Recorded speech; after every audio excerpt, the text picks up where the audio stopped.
Você tem dificuldade para parar de se preocupar? Preocupações excessivas, preocupações com coisas que você não pode controlar, preocupações catastróficas, que tudo vai dar errado. Tudo vai dar errado no seu trabalho, tudo vai dar errado no seu relacionamento, preocupação em relação à saúde da sua família, dos seus filhos, mesmo que você tenha acabado de deixar eles num ambiente seguro, preocupações financeiras, preocupações relacionadas à sua própria saúde, ficar olhando o corpo, será que você tem algo? Será que essa sensação que vem às vezes quer dizer uma doença? E não conseguir parar de se preocupar mesmo que todos os fatos digam que você não está errado e mesmo que você tenha sucesso em todas as suas tarefas. Você pensa sempre numa questão negativa, você faz previsões muito catastróficas e irracionais sobre o seu futuro. Se você tem dificuldade para parar de se preocupar, esse vídeo é para você. Primeiro passo, eu já queria adiantar que você não está sozinho, pelo contrário, existem milhões e milhões de pessoas no Brasil e no mundo que estão passando por quadros assim e existe solução. Provavelmente você não soube ou não conseguiu tratar o melhor que a ciência tem e isso não quer dizer que você é louco, é fraco e preocupação também não vai te dar um AVC e não vai te deixar, enfim, incapacitado, não vai fazer você enlouquecer. Por outro lado, caso essa preocupação esteja durando algum tempo, esteja atrapalhando a sua vida, provavelmente esse quadro também não vai passar se você não fizer nada. E nesse vídeo eu vou falar as 3 causas psicológicas mais atuais, consensuais, os mecanismos que estão por trás disso, para que a partir disso você possa aprender como você usar estratégias tanto de alívio rápido, estratégias de curto prazo, quanto estratégias para desarmar esse funcionamento e conseguir relaxar e resolver sem ficar preocupado. Então, se você sente isso ou quer ajudar alguém que tem esses fenômenos, fica nesse vídeo até o final, porque eu vou explicar de forma muito objetiva e vou dar dicas tanto para você empregar agora, quanto dicas que vão fazer você conseguir reprogramar o cérebro ansioso. Fica comigo aqui no canal Saúde da Mente.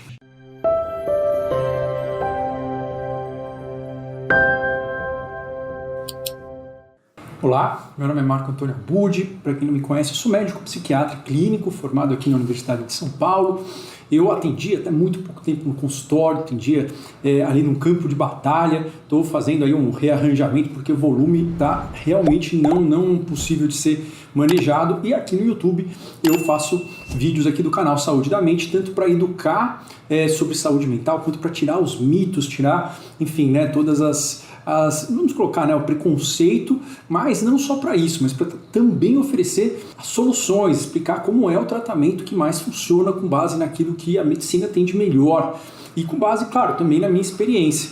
Então, o bom médico ele sempre tem que unir experiência com evidência e dar escolha, Eu gosto de falar isso porque não tem outro jeito de fazer medicina que seja um jeito ético e, basicamente, os outros métodos, eles podem ou não funcionar, mas eles não são previsíveis, Então, aqui eu vou dar para vocês uma explicação com base em uma das teorias psicológicas e o problema é que a gente se pega muito nos nomes, eles são difíceis e a cada dia vai surgir uma nova teoria que às vezes, a grande parte das vezes é muito igual a outra, só que teve uma nova abordagem e foi dado um novo nome. Então isso que eu vou explicar para vocês é uma explicação que é baseada nas escolas de psicologia da linha cognitivo-comportamental e mesmo delas tem vários tipos, Então tem a TCC clássica, tem a ACT, tem a DBT, basicamente todas elas têm em comum o fato de serem ferramentas que vão ter que trabalhar com você com exercícios práticos de forma sequencial,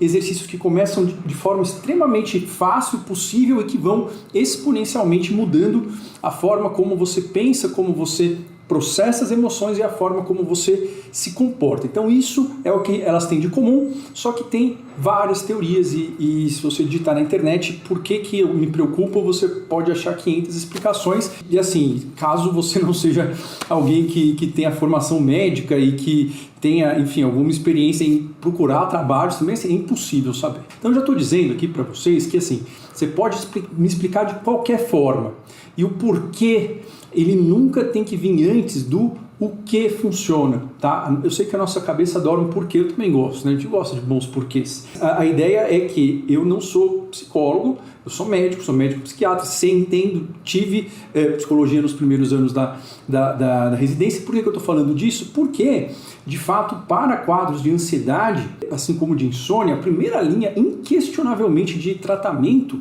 eu digo a primeira linha de tratamento considerando todas as opções terapêuticas, considerando remédio, considerando ECT, considerando ketamina, considerando psilocibina, MDMA, enfim. A primeira linha de indicação, ou seja, você normalmente vai começar por aqui, esse é o ponto de partida, porque isso é aquilo que mais funciona. Então, a primeira linha de indicação para todos os quadros de ansiedade é o tratamento cognitivo comportamental, que nada mais é do que uma ginástica para o cérebro, funciona cientificamente validada e que funciona mais do que os outros, tanto é que é o tratamento padrão ouro. Agora, eu também não tenho nenhum tipo de convicção assim, sobre o nome e sobre a técnica, mas vocês vão ouvir várias. A ideia é, toda explicação ela tem que te dar uma solução, tá? Ou pelo menos ela tem que te dar um prazo, ou pelo menos ela falar que não tem solução. Porque a maioria das explicações elas ficam no ar e aí a gente meio que não sabe, né? Mas e aí, eu faço, se não melhora, o que eu vou fazer? É assim mesmo? Isso daí é da minha vida, vou ter que me acostumar com isso, né? Melhorou, passou, enfim. A vantagem, né, desses nossos nomes, se é que tem uma, e da gente usar um método científico é que a gente consegue testar e poder saber aquilo que eu digo, né, que a evidência científica ela é basicamente um teste de São Tomé, né? Testa para duvida para ver se funciona. Isso na prática com pessoas reais, com ensaios controlados, tirando viés de médico, com muitas milhares e milhares de pessoas, e depois isso vai ser revisto lá e vai entrar nas diretrizes clínicas, e aí os médicos eles vão escolher se, vale a pena colocar aqui ou não vale.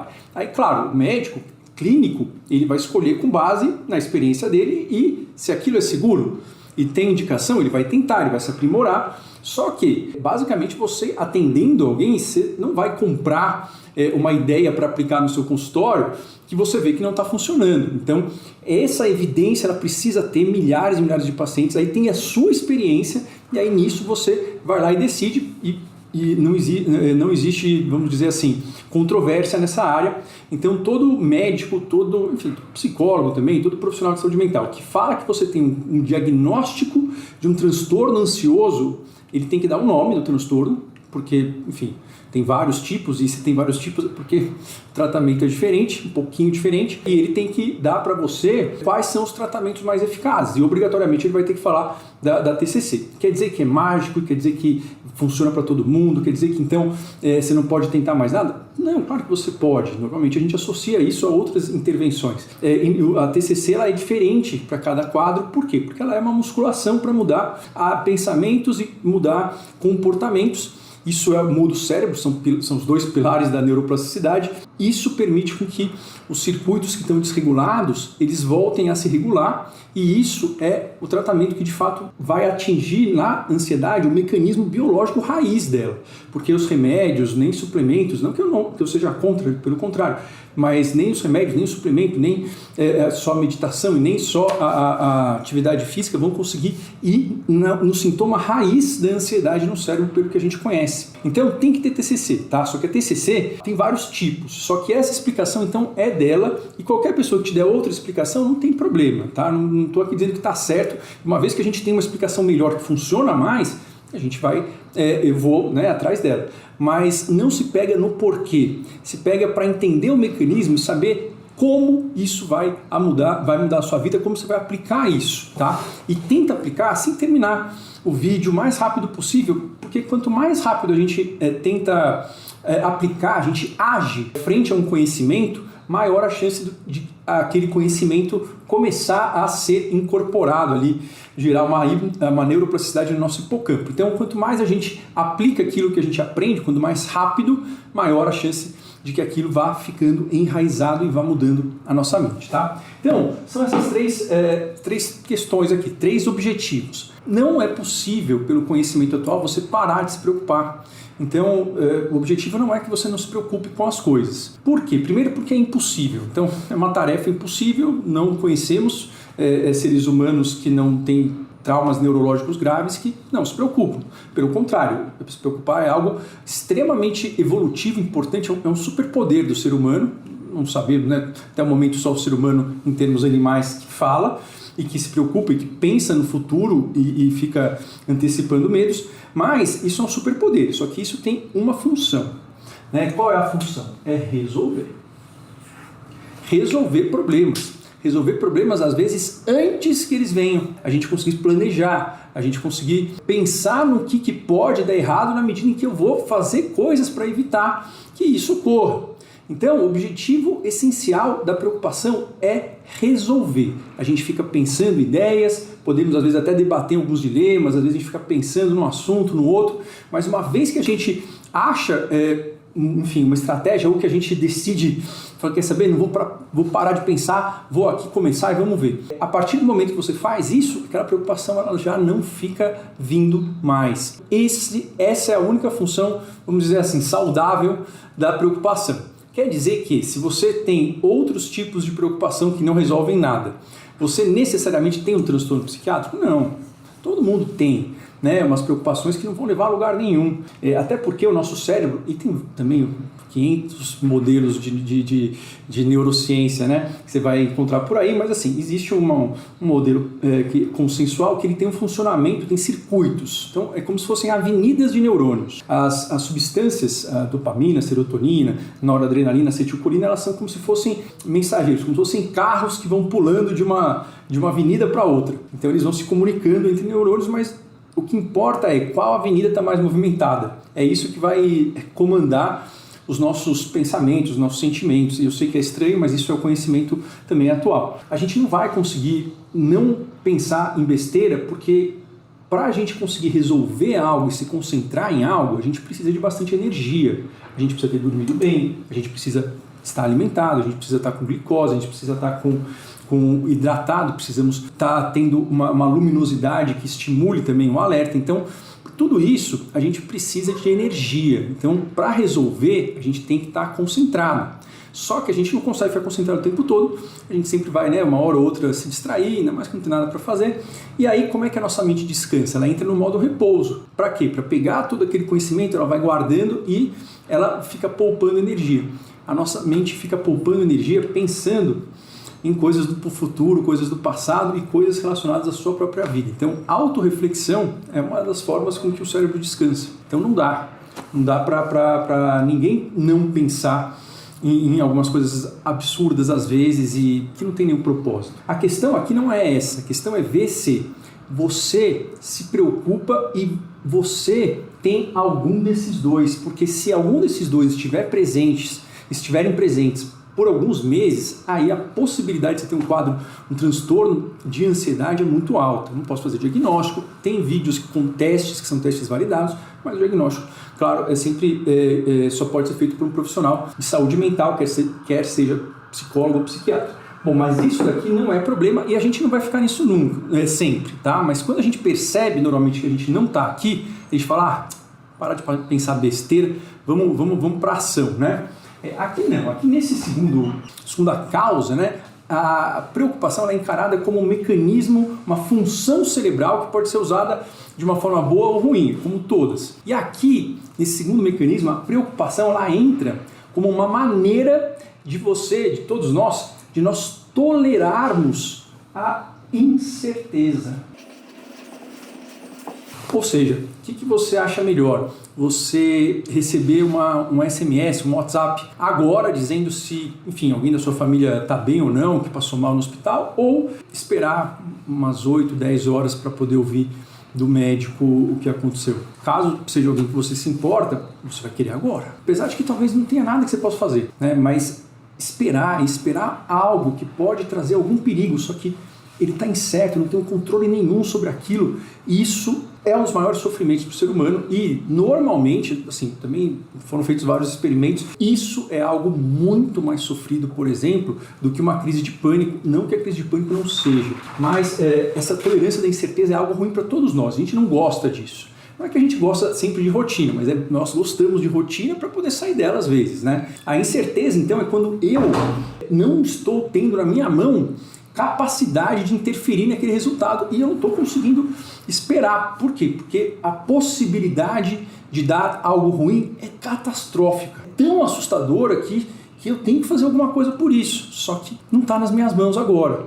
Isso acontece com vários pacientes, vários alunos, né? Eu lembro sempre de uma aluna que escreveu de uma forma extremamente bem clara, né, de livro, o quanto que ela não se sentia ansiosa, o quanto que ela era produtiva, que ela até trabalhava bastante, e que ela nunca teve nenhum tipo de crise de pânico, só teve quando o marido dela resolveu sair de casa e ela não estava sabendo se ele ia voltar ou não, e ela não conseguia convencer ele a voltar ou não. Tá, mas aí a gente olhando tudo, claro que não é só esse cenário, isso, enfim, é um retrato só, por isso a gente não faz diagnóstico, mas tinha todos os outros componentes, e isso já estava durando há um tempo, e a questão é que é difícil a gente perceber os gatilhos. Então, por exemplo, nesse caso, seria fácil a gente falar, olha, foi o marido que deixou logo, é normal ela não conseguir desligar e ter crises de pânico. Olha, poderia até ser se ela só tivesse tido isso neste momento na vida e as preocupações nunca mais tivessem atrapalhado ela. Não era o caso, né? Então, para a gente fazer um diagnóstico, não é da cabeça do médico, tá? Do psiquiatra. O diagnóstico tem que ter sintomas, tem que ter tempo, tem que ter prejuízo. Então, a questão é por isso que a gente não consegue fazer e não se faz um diagnóstico, não faça você um autodiagnóstico pela internet. Mas a questão é que a gente também pode pensar que o gatilho é o marido, mas se nós formos ver um padrão, isso se repete em momentos, ou se repetia em momentos em que havia mudanças, ou em momentos em que as coisas já não estavam mais na mão dela. Quer dizer que ela é perfeccionista, quer dizer que ela tem uma necessidade de controle? Tudo isso todo mundo pode ter, tá? Mas isso não necessariamente atrapalha a vida. No caso dela, ela tinha um quadro de TAG, né, que é um transtorno de ansiedade generalizada. A tolerância à incerteza todo ser humano tem e todos os quadros de transtornos de ansiedade, quer seja transtorno de pânico, agorafobia, transtorno de estresse pós-traumático, fobia, ansiedade social, toque, enfim, ansiedade por saúde, todos eles vão ter essa dificuldade extrema de tolerar a incerteza, mas o TAG, ele é o principal mecanismo dele é esse aqui é o sintoma raiz. Quer dizer que se no tratamento do TAG não houver uma abordagem direta para tolerar a incerteza e também para lidar com as preocupações, né, as coisas estão juntas, o tratamento ele não foi feito da melhor forma possível. Então isso já é uma outra informação do tratamento. Então TCC, quer seja o nome, linha que foi, que serve para tratamento de ansiedade generalizada, ela tem que passar por aqui, não logo de cara, mas isso é o inimigo. Por quê? Porque não dá para ter certeza sempre. E eu sei se você tiver algo parecido e você está olhando para mim, mas eu tenho que ter certeza. Eu sei. E eu sei isso, assim, eu sofri isso na pele, né? Não que eu não tenha ansiedade hoje, não que, enfim, coisas ruins e boas não ocorram, mas eu não tenho hoje sintomas de ansiedade generalizada, nem sintomas de crise de pânico que eu já tive no passado. Aliás, minha infância e adolescência e começo da vida adulta foi um grande mar de preocupações infinitas com tudo, né? Então tem essa característica da ansiedade generalizada de serem crianças preocupadas, né? Preocupadas desde que eu me lembro por gente. Costuma ser, tá? É estatisticamente mais prevalente assim. Só que a preocupação ela pode ajudar a pessoa a ter muitos resultados aqui. E às vezes, quando é criança, já tem em situações onde tem alguma coisa estranha, onde tem alguma pessoa desconhecida, onde de repente você não está conseguindo se localizar ou está muito atrasado e vai receber uma punição, enfim. Tem alguns sintomas que você já consegue lembrar que tinha, né? Às vezes na escola, às vezes quando mudava alguma coisa, ou às vezes quando era muita coisa para fazer na escola e você não dava conta de fazer. Normalmente se manifesta um pouquinho na infância, mas até é normal, né? A ideia é que normalmente isso ocorre ali entre 20 e 30 anos, mas pode ser em qualquer idade. Esse sintoma, essa predisposição, ter uma mente mais pensadora, e isso não é ruim, porque isso pode fazer com que essa mente esteja muito resolutiva. Mas o que ocorre é que em algum momento, normalmente em torno dessa idade, mas não é regra. Por que em torno dessa idade? Porque é a idade onde termina ali a formação do nosso córtex pré-frontal, né? A área onde termina a mielinização. Então a gente tem talvez um pouco menos de neuroplasticidade e tem uma série de outras questões também da vida, né? Questões profissionais, questões do mundo maluco que a gente vive hoje. Mas por volta dos 20, 30 anos, em momentos de indefinições, incertezas mudanças. Toda mudança é ruim para o TAG, tá? Mudança nem que seja de uma sala para uma sala melhor no escritório que você trabalha e que você recebeu uma promoção. Ele não gosta de desconhecido, ou é algo que ele pode até gostar, mas tem um certo esforço para se acomodar. Todo mundo também tem um pouco disso para qualquer mudança, por melhor que seja, mas situações então indefinidas. Será que eu passei no concurso ou não e a nota não está saindo? Será que eu vou terminar? Será que, enfim, a gente vai se divorciar ou não? Não tem como a gente convencer outra pessoa, assim, né, na marra, seria bom se tivesse, mas não tem. E situações onde tem muitas mudanças ao mesmo tempo, onde a pessoa tem que lidar com muitas mudanças, isso é extremamente ansiogênico. Então o TAG, a característica dele é essa preocupação excessiva, mas aí ele tem uma preocupação que é uma preocupação mágica, cujo único objetivo é tolerar ou é fazer com que o cérebro engane o cérebro para que ele não sinta que existe incerteza. Como assim? Vou dar um exemplo da minha vida, tá? Eu sempre fui preocupado, muito preocupado com as notas, preocupado com passar vergonha, preocupado com questões, atraso, ficava bravo, enfim, não que eu não me atrase, mas enfim, ficava muito bravo, sempre ficava muito ansioso com o fato de estar ansioso e não conseguir dormir. Isso desde ali da adolescência, antes de qualquer performance, de falar, era algo que, enfim, eu tinha que me preparar 200 vezes, e basicamente, né, eu sempre gostei de futebol, né, e gosto ainda, não tô, né, por vários N motivos aí, não consigo mais ir tanto em jogos, mas eu ia bastante quando eu era ali, me fala moleque, né, mas eu tinha, acho uns 17 anos mais ou menos, né, torço pro Corinthians aqui em São Paulo. Eu lembro de uma vez com 17 anos, eu e um dono de um supermercado que tinha perto de casa, a gente foi lá porque era perto, ele tinha ingressos, né, e era uma semifinal, se não me engano, Corinthians e Santos, e eu tinha uma coisa que desde que eu me lembro por gente, em jogo de futebol, que eu tinha que ficar preocupado. Eu não podia deixar de sentir a preocupação, de sentir que eu estava tenso. Por quê? Porque isso era uma coisa que eu fui, digamos, conseguir organizar essas ideias depois, mas isso era basicamente o que era, e talvez seja isso que ocorre com você. Provavelmente alguém já teve isso alguma vez, de falar, puxa, se eu me preocupar e se eu ficar muito, muito, muito preocupado, ele vai ganhar. E eu tinha essa regra na cabeça, e por algum motivo eu achava que ela fazia sentido, era sempre seguida, mas isso na verdade não é, né? Depois do tempo a gente vai vendo que não é mesmo. Mas nesse jogo eu fiquei extremamente preocupado, mas eu fiquei preocupado de propósito.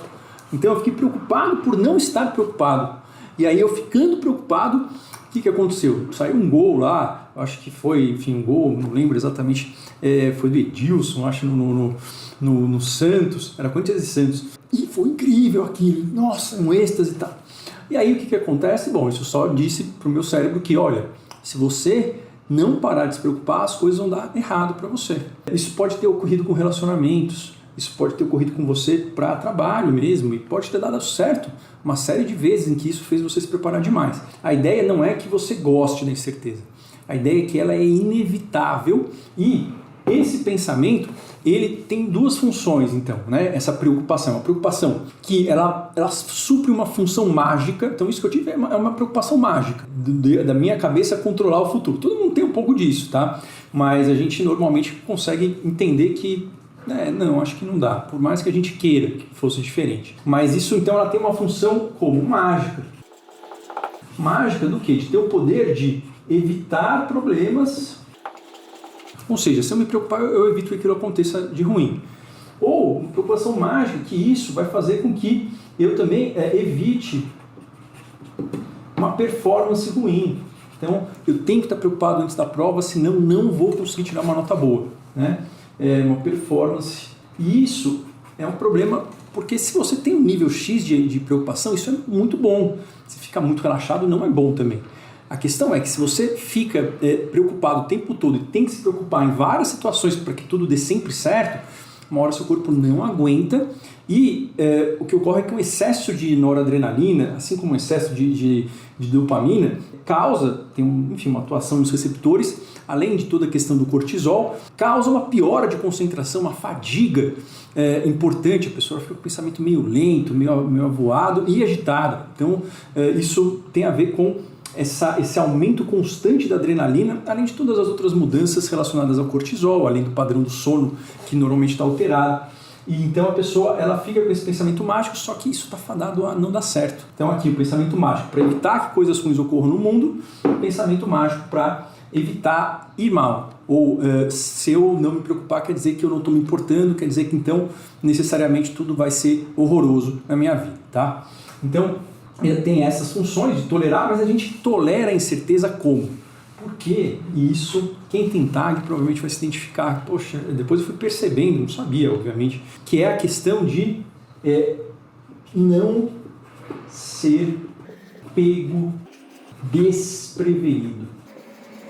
Eu lembro que a coisa que eu mais tinha medo, uma das coisas que eu mais tinha medo na vida era tomar um susto imprevisto naquelas casas de terror do Play Center, não sei, do Hopi Hari, não sei mais se existe. Eu tinha passeios da escola ali e eu não queria entrar porque eu tinha muito medo de tomar um susto, e aquele susto, a sensação do susto era algo que me aterrorizava. Na ansiedade em geral, no pânico, isso é muito presente, mas em todos os quadros, é muito difícil tolerar o sintoma da ansiedade, porque a ansiedade tóxica, os transtornos de ansiedade, através de um mecanismo vicioso de autoalimentação, vai tornando você hipersensível à mínima sensação de ansiedade. Então você vai ficando com uma hipersensibilidade ao sintoma da ansiedade. Então quanto mais você tem, mais, enfim, a gente faz algo para aliviar e não consegue ter outra solução, mais isso vai ser reforçado e você vai ficar com a sua concentração cada vez mais focada em perigos externos ou perigos internos. O pânico, por exemplo, o maior medo do transtorno de pânico, o maior problema, o maior limitador, na verdade, não é a crise em si, mas é a preocupação com a crise, você não saber quando ela vem. Então é uma pancada, o susto eu sentia e era mortal para mim, mas agora entendendo isso, eu também estava preocupado de uma forma constante. Mas não poder receber uma notícia ruim, ou se eu estiver um pouco ansioso e pensando no pior, caso o pior aconteça, vai ser menos ruim. Quem aqui já não teve esse pensamento? As pessoas com TAG, normalmente elas têm mais, tá? E elas não estão erradas. De fato, nos estudos, tem várias pesquisas que são brilhantes e que viram que sim, de fato, são pessoas que têm uma sensibilidade maior a essa incerteza, mas isso não quer dizer que isso não possa ser revertido. Só que muitas vezes a gente vai se preocupar para ficar pensando nos piores cenários, mesmo que a gente não saiba que vai resolver, a gente já sabe que não vai resolver, mas a gente vai se preocupando, e isso não é algo voluntário, é um mecanismo inconsciente, mas que, uma vez que a gente sabe dele, a gente já torna consciente para poder mudar. Ele pode ser mudado e a gente fica normalmente tendo pensamentos muito catastróficos, com perigos absurdos. Muitas vezes você está demorando a receber mensagem do seu filho, demorando a receber mensagem do seu namorado, da sua esposa, ou de alguma coisa que você está esperando do ponto de vista comercial, legal, empresarial. E aí você vai criar cenários. E você sabe que, no fundo, que aqueles cenários eles não vão resolver nada. Você não consegue parar de criar os cenários. Por quê? Porque aquilo ajuda você a não prestar atenção em todo esse resto de coisas que está ocorrendo. Ou seja, isso é uma camuflagem para a incerteza. Quer dizer que outras incertezas que ocorrerem na sua vida, e se você quer ter uma vida produtiva, com relacionamentos, vão ter momentos em que isso vai ocorrer, você não vai ter outra forma senão fazer tudo isso, tá? Então, isso daqui você precisa ver se acontece. Se você está dando para a preocupação um caráter mágico, ou seja, eu estou me preocupando porque eu acho que a preocupação ela vai evitar de fato que algo ruim aconteça. Eu estou me preocupando porque de fato eu acho que se eu não estiver preocupado eu vou fazer besteira, ou eu não vou me importar, eu vou ser uma pessoa ruim, vou ser um profissional ruim. Ou eu fico pensando em coisas catastróficas.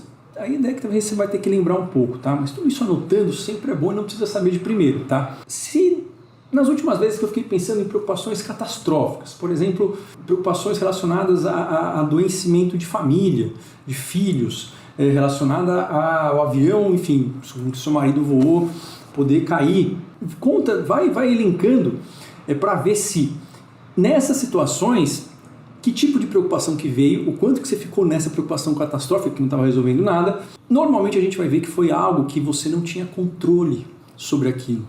E a gente conseguir diferenciar as preocupações que vão ser úteis e as preocupações improdutivas é algo importantíssimo, porque isso já dá para a gente a tranquilidade de saber com o que eu não preciso me preocupar. Por quê? Porque problemas vão vir na vida. Só que se a gente gasta muito tempo aqui, isso faz com que a gente não resolva e gasta muita energia mental e, claro, depois vem a autocrítica, vem os pensamentos negativos dizendo que você não vai conseguir parar de se preocupar nunca. E aqui, a terceira função, né, da preocupação é evitar. Evitar o quê? Evitar pensar e se preocupar. Então a gente se preocupa por estar preocupado. Então a gente evitar se preocupar mais. E a gente faz isso sem querer. Ou seja, a única forma que existe de você parar de se preocupar é você tentar se esforçar para não se preocupar, o que já é uma preocupação.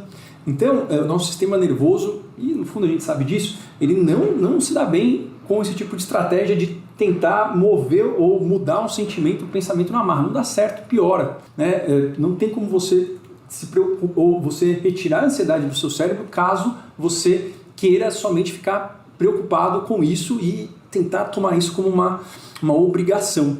Então, pensar em coisas ruins, evitar se preocupar ou evitar também prestar atenção em outro perigo.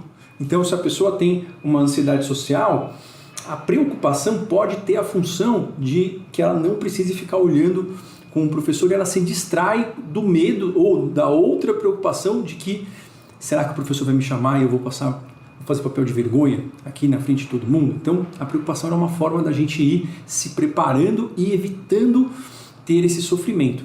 Essa preocupação também não ajuda, mas todo mundo tem isso um pouquinho, tá? Então, ela serve aqui basicamente como uma distração, mas isso faz com que você se preocupe mais, e aí isso gera mais disso. Então, fica preso num ciclo de você se preocupa porque você acha que você precisa se preocupar, só que aí chega uma hora que você não consegue mais, isso vai deixando você muito cansado e aí você pode se preocupar por não estar produzindo. E aí isso faz com que você tenha como única estratégia se preocupar mais. Isso vai gerando um ciclo que leva a um ciclo da exaustão, que é comum em todos os transtornos ansiosos, no TAG é extremamente comum.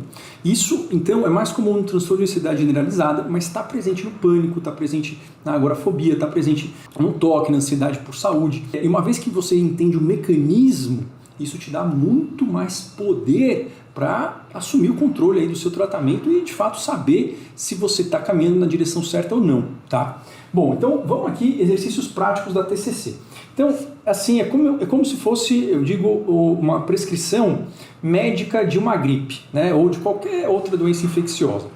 Os antibióticos, eles não são remédios de efeitos imediatos, né? Normalmente demoram umas 72 horas, né? Pelo menos na minha época era assim, não sei se mudou, acho que não. Mas em 72 horas, normalmente você ou seu filho está tendo febre, está tendo dor, está tendo ali garganta com pus, enfim, uma série de sintomas e está muito prostrado. Às vezes a gente vai ter que dar alguma coisa que a gente sabe que não vai tratar o quadro. Não vai tirar, por exemplo, a pneumonia, não vai tirar a bactéria, mas vai fazer a febre baixar, vai diminuir a dor de cabeça, vai fazer com que ele fique menos, enfim, com menos prostração durante o dia. A ideia é que a gente dá isso. Esses analgésicos de farmácia, eles são o quê? São remédios de alívio. Só que a gente sabe que se eu estou com febre, isso aqui está durando tanto tempo, tenho que ir no hospital. Se você tiver com uma infecção, com uma pneumonia, você pode tomar o melhor analgésico do mundo. Pode tomar 2, 3, 4. Você pode acrescentar antidepressivo, pode acrescentar outros antibióticos. E se você não der o antibiótico que é específico para aquela bactéria, você vai ficar, de fato, com um monte de remédio, um monte de efeito colateral e vai estar ali só tentando aliviar algo que está crescendo lá dentro. Essa metáfora é a mesma metáfora dessas duas questões. Por que eu digo isso? Porque isso, assim, não é algo que é controverso na literatura e a ideia é que a TCC, as técnicas de alívio, elas vão atuar de uma forma muito superficial que é importante. Então, existem técnicas de alívio, que é de incêndio, né? Que assim, está insuportável na hora, né, de fazer. E tem as técnicas de alívio que são ali mais ou menos a médio prazo. Elas são muito melhores para os sintomas físicos, mas podem ajudar nas preocupações também. Então existem estratégias cognitivas, né? Cognição quer dizer isso, pensamento. Estratégias de treinar a sua concentração para evitar se preocupar. E tem estratégias de médio prazo tanto para reformular pensamentos, mudar crenças, fazer uma reestruturação cognitiva, tem exercícios de tolerância de incerteza, de mudar as crenças sobre a preocupação, enfim, tem essas técnicas que vão ter que estar presentes no tratamento, então isso tem que ser abordado de forma bastante sistemática na terapia para ansiedade. Só que essas técnicas é bom que você tenha, porque você está vivendo a vida, né? E a gente precisa ter alguma coisa para poder lidar e para que você comece a ter a sensação de que você tem controle pelo menos por uma parte do que você está sentindo, tem um controle sobre o seu tratamento, porque uma das coisas que potencializa demais qualquer perigo, qualquer medo, é a sensação de impotência. Então, qual seria uma técnica de incêndio? Uma técnica de incêndio eu não estou dirigindo, não paro de me preocupar, acho que vou ficar louca, mas não consigo resolver, e agora o que eu faço? Não consigo fazer mais nada, preciso chegar em algum lugar. A ideia é que assim, no incêndio, a gente vai primeiro então limitar o tempo ou a quantidade da preocupação. Então, estamos num incêndio, tem uma coisa para resolver, tá lá, sua cabeça tá, enfim, não para de pensar no pior, isso está fazendo com que você fique mais preocupado ainda. Se você não tem outra coisa para fazer, então você vai dar um limite de tempo e de quantidade da preocupação. Como é que funciona isso? Então imagina que você está no carro e aí você vai falar, eu só posso ter 3. Você vai fazer aí a regra dos 3. 3 assuntos para estar me preocupando ao mesmo tempo. Mais do que 3 coisas, eu obrigatoriamente tenho que tirar uma. Claro que isso vai ser difícil e vai funcionar de primeira? Sim, né? Sim, vai ser um pouco difícil, porque você não está acostumado, uma habilidade nova. E vai funcionar de primeira? Talvez não vá ser perfeito, provavelmente não vai. Mas, uma vez que você fala isso para você, vou deixar 3 assuntos. Depois, se tiver mais um assunto que entra, um tem que sair. Isso melhora muito a sua concentração. Isso faz com que ative uma área do córtex dorsolateral pré-frontal, que é uma área da resolução, não é relacionada à preocupação. Então, a melhor forma da gente parar de se preocupar, ou enfim, tirar a preocupação excessiva, é a gente se concentrar no que está ocorrendo, a gente perceber e a gente traçar um plano. Então, planejar e resolver são os melhores antídotos para esse tipo de preocupação. Só que agora aqui não está treinado, por isso que a gente vai treinando. Isso é um treinamento cerebral para ansiedade, mas a gente não precisa fazer de uma vez, a gente precisa fazer uma técnica que eu consiga e que seja de forma consistente, porque isso faz com que os pensamentos eles comecem a se esvaecer e isso faz com que a sua vida comece a contrariar os seus pensamentos. A sua vida em termos das coisas que você consegue fazer, em termos dos novos relacionamentos, em termos das novas conquistas, em termos mesmo de você conseguir, por exemplo, perceber que você consegue fazer coisas relativamente boas sem também precisar se matar, ou você consegue deixar algo que você não tem controle passar sem ser tão difícil. Mas o primeiro passo é a gente treinar isso. Então, você vai falar, olha, tem 3, regra dos 3 preocupações. Então, você não vai conseguir, você vai estar preocupada, mas aí você tenta dar um nome. Isso aqui é quantos assuntos que tem agora? Tem meu filho, o trabalho que eu vou apresentar e vou ser demitido e vou à falência, tem a do meu marido, tem a da minha mãe que está pedindo, né, está sem dinheiro. Não. Entrou mais uma, aí já deu 4. Então você não precisa fazer perfeito, mas isso ajuda você a prestar atenção no seu pensamento. E tentar fazer isso já ativa a área do córtex pré-frontal dorsolateral, que é a área que a gente quer ativar. Ele é o boss, é o comandante do cérebro e ele que vai ter o maior poder de acalmar o resto. Então, 3 preocupações e nada mais. Então, o resto você pode imaginar um lixo mental. Tem também uma técnica que é, né, um brain dump, né, que seria assim, você descarregar tudo isso num papel. E isso é uma técnica que tende a ser eficaz a curto prazo e você poder escrever da forma mais assim, estranha, com maior garrancho, não precisa ser nada muito excepcional, até porque você vê que, né, mesmo aqui tentando escrever mesmo, não consegue sair bem, mas escrever, pegar um papel, escrever as suas preocupações naquele momento. Pegar um papel e escrever, o fato de escrever, então é como se fosse você descarregar, né, uma descarga. Você está descarregando no papel. E o papel é algo que é extremamente terapêutico, cada vez mais tem se descoberto o quanto que ele ajuda para treinar a sua concentração, porque, enfim, o papel ele exige, além da atenção, você usar vários músculos, várias áreas cerebrais que coordenam movimentos finos da mão. Então isso ativa várias áreas, e quanto mais áreas cerebrais são ativadas quando você está aprendendo uma habilidade, mais elas são guardadas na memória. Então tem esse brain dump, que é o quê? Que é uma descarga de pensamento no papel. Não precisa fazer nem resolver, só uma descarga, pode jogar fora ele depois, tá? Tem aqui uma técnica que não é que vai funcionar imediatamente, mas ela tende a funcionar logo nos primeiros dias, que é você jogar a preocupação para depois, você adiar a sua preocupação. Como assim? Normalmente a gente faz classicamente isso no exercício de hora da preocupação, ou seja, você estabelece uns 15 minutos de manhã, 15 minutos à noite para você se preocupar. E aí fora disso você vai anotar, colocar no papel e tirar. O que acontece é que isso normalmente faz com que a pessoa tenha a vida menos atrapalhada. É uma técnica também SOS, ela não é tão rápida na prática quanto esses, até que você tenha de fato feito e conseguido ficar se preocupando naquele cenário. Aí você normalmente vai perceber o quanto que aquilo também não é saudável, você começa a diferenciar. Mas o que você pode fazer agora é o quê? Você vai poder o quê? Anotar na sua agenda do celular. Então você vai anotar uma agenda, né, com dia e horário para se preocupar com aquilo. Então faz 3. Opa, passou de 3.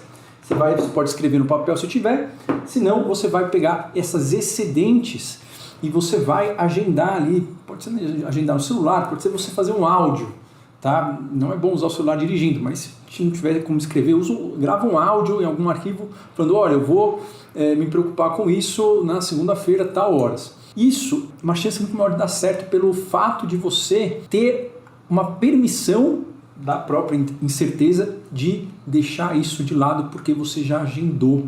Então seu cérebro entende isso como uma resolução, você resolveu um problema, você resolveu uma parte do problema. E isso faz com que você se sinta melhor e que melhore a sua parte atencional. Estratégias, vamos colocar aqui, né, de cura do tratamento. Então são basicamente técnicas de intolerância, de combater a intolerância à incerteza. Esse é o pilar do tratamento para ansiedade generalizada. Todos os transtornos de ansiedade têm questões muito próximas, muito comuns em termos de tratamento e de entendimento, só que cada um tem um alvo e tem um sintoma raiz. Então a gente precisa saber se aquele sintoma raiz está sendo atacado. Então aqui tem estratégias para lidar com a incerteza. Por exemplo, mas aqui é depois que você já adquiriu uma série de ferramentas, você já entendeu, você já está treinado. Porque agora vou citar, mas não espero que isso seja possível, tá bom? Como que se treina? Treina você começando a identificar o tipo de preocupação, que é o que a gente já começou a fazer, né? Então se você testar isso, mesmo você não conseguir fazer, mas se você anotar e tentar, isso você está treinando a sua parte resolutiva. Isso vai fazer com que a preocupação ela seja menos assustadora. Vai curar? Vai ser um tratamento em que você, poxa, com isso você pegou essa informação e nunca mais vai ter esse tipo de preocupação? Não, provavelmente não vai curar e não vai melhorar com isso.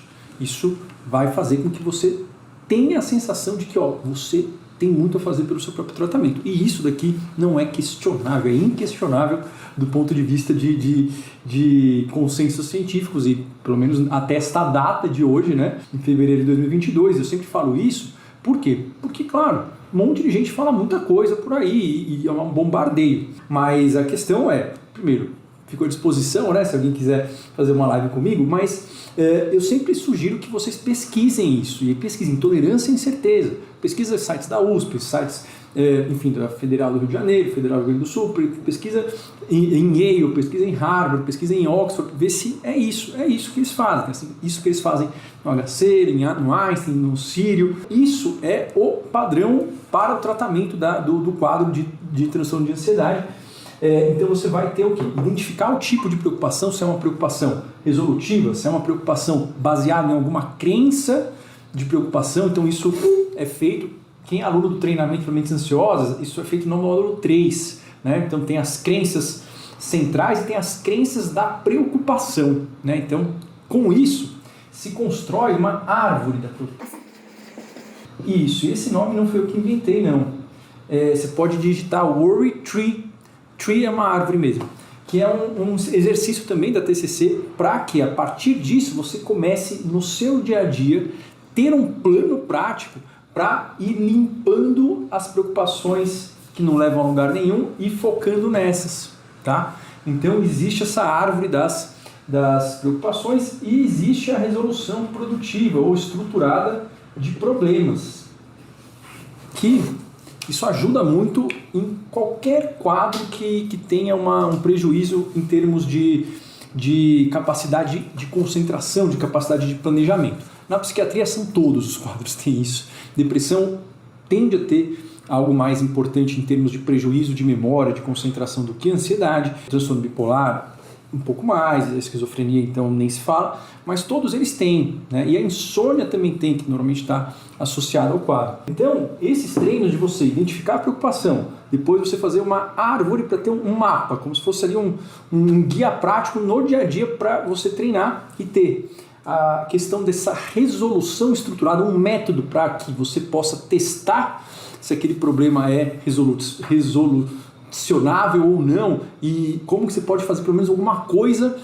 para tirar essa sensação de impotência, de incerteza. Essa estratégia ela é fundamental.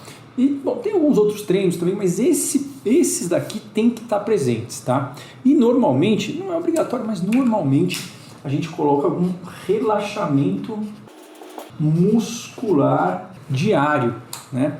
Tem várias técnicas de relaxamento muscular e elas são baseadas de uma forma ou de outra em ficar fazendo diferentes movimentos com os músculos. Às vezes você vai contrair, tensionar, relaxar e ir prestando atenção nisso. Isso tem um efeito ansiolítico, não é por ativação do nervo vago, né? É por um outro mecanismo, mas existe na ínsula, que é uma área que fica prestando atenção também nos problemas, a questão dela perceber o equilíbrio do corpo, ela situa o corpo assim no espaço. E aí uma vez que você vai fazendo esses exercícios, você dá vamos dizer assim, né? Você prende a atenção da ínsula, e aí ela não fica, ela sai, ela tira o foco de luz da preocupação ou de outros problemas que podem estar vindo. Então, as técnicas de relaxamento muscular, elas são muito úteis para todos os quadros, mas para a ansiedade generalizada isso é mais útil ainda, até porque é muito comum ter dor no corpo, devido ao estado de constante tensão, principalmente dor de cabeça, né? Então, relaxamento muscular, identificar o tipo de preocupação, ter essa árvore de resolução árvore das preocupações e ter a resolução estruturada de problemas. Esses são os 4 elementos fundamentais do tratamento padrão ouro para preocupações excessivas, tá? O quadro em que isso mais ocorre é o TAG, mas isso daqui serve para qualquer tipo de preocupação excessiva, de medos irracionais que você percebe, mas que não consegue parar de pensar, tá? Bom, é isso. Espero que vocês tenham gostado do vídeo. Eu sei que parece que é muita informação, e é mesmo, ainda mais se você não viu. A diferença só é que essa informação é uma informação que ela não depende de sorte e ela precisa de prática e precisa de prática imperfeita, né? O melhor jeito de praticar é errando, porque de fato é assim que o cérebro aprende mais rápido, né? O jeito mais rápido de aprender ou de mudar, né, qualquer padrão é a gente tentar errar e ter consistência, mas também ter compaixão, porque a vida ela não é fácil e esse sofrimento eu sei que não é fácil, mas isso que você tem nome, isso que você tem não define você, porque se definisse eu não saberia, não teria, né, não estaria conseguindo inventar isso tudo caso você tenha se identificado. E a boa notícia é que muito provavelmente você não tratou e que responde muito bem ao tratamento, mas para tratar não é TCC qualquer uma, é com essas habilidades obrigatórias, e aí provavelmente vão ter outras também, tá? Mas sem isso não é um tratamento. Aliás, sem ter feito uma TCC do padrão ouro por pelo menos ali 6 a 8 semanas, a gente pode dizer nem que a ansiedade é refratária, mesmo que tenha tomado 500 antidepressivos. Espalhe essa informação se você acha que isso pode ajudar alguém, deixa aqui o seu like, se inscreve aqui no canal e eu te vejo no próximo vídeo. Um abraço.